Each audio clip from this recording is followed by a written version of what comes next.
So hello and welcome to the video, and welcome to Zanzibar. You join us as we drive north from the island's capital Stone Town towards Nungwi. By we, I mean myself and my mate Steve. Say hi, Steve. Hi, Steve. By driving, I mean we rented a car for the duration of our stay and drove ourselves around. I'll talk more about what that was like a little later on in the video. And by Nungwi, I mean the glorious palm-fringed tropical beach resort that is one of Zanzibar's and perhaps Africa's most beautiful destinations.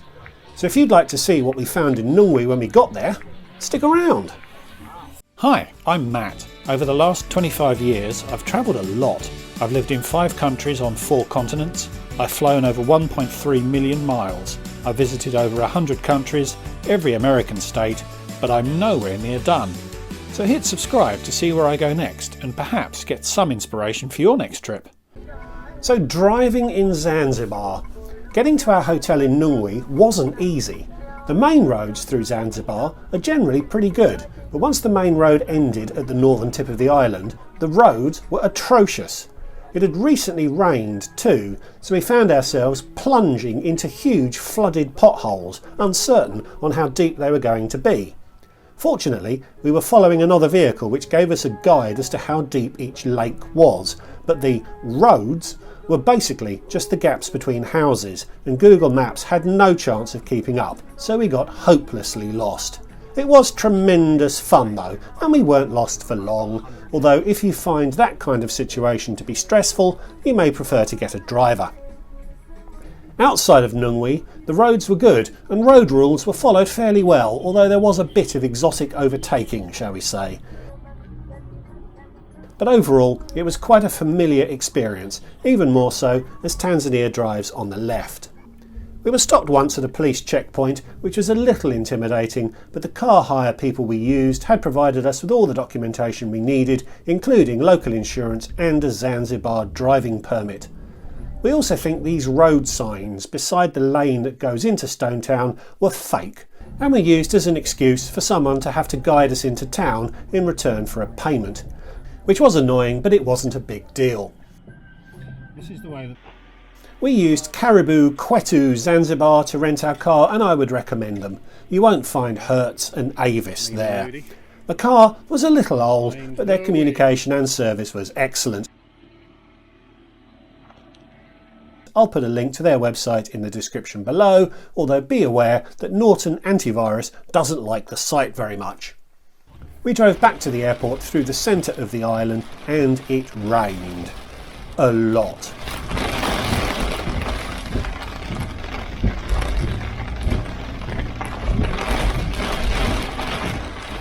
So we eventually found our hotel, another Doubletree coincidentally, and checked out our rooms. A very romantic welcome, perfect for a single guy travelling with his mate.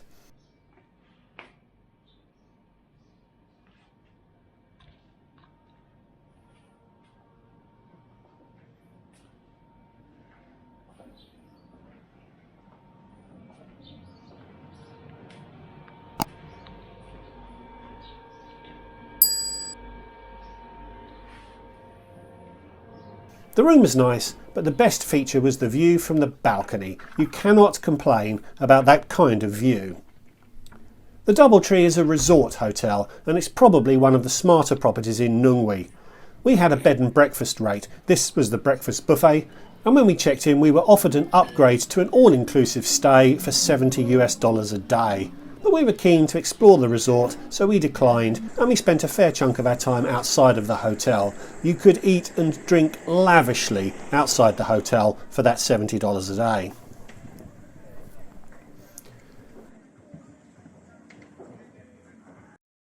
The Doubletree is located at the northern end of the strip of hotels, bars and restaurants that makes up the heart of Nungwi. The resort does stretch inland, but you'd have to battle the atrocious roads to get around, so we mostly stuck to the coast. It's a really spectacular place, quite wonderful to enjoy a £2 cold beer with your feet in the sand, with the gentle swoosh of the sea as the soundtrack. Perfect. You can even make new friends in some of the bars. We were also able to watch the local guys fishing. They said the haul was destined for an aquarium, but whether they decided that after seeing how poor the catch was remains unclear. Along the beachfront are the usual hotels, bars, restaurants and touristy shops. The Tanzanian sense of humour was on display too. Pause the video here to read this hilarious board we found outside one venue, particularly if you're a West Ham fan. Zanzibar is a predominantly Islamic island, but you wouldn't perhaps know that if you just stayed in Nungwi. As sunset approached, as we saw in Stone Town, local boys and some local girls gathered on the beach to play football, to hang out, or to practice their human pyramids. After dark, several restaurants spread out onto the beaches, so you can have your feet in the sand while you eat too. Lots of seafood, and we ate pretty well. We passed the couple of days we spent there, relaxing by the pool or in the sea, by strolling along the beach, pausing for occasional refreshment, and by just taking in the relaxing atmosphere. Steve decelerates to dead stop less readily than I do, and decided to try out parascending, which was a great experience for him, and I very much enjoyed the boat trip too, as a non-paying cinematographer of the experience.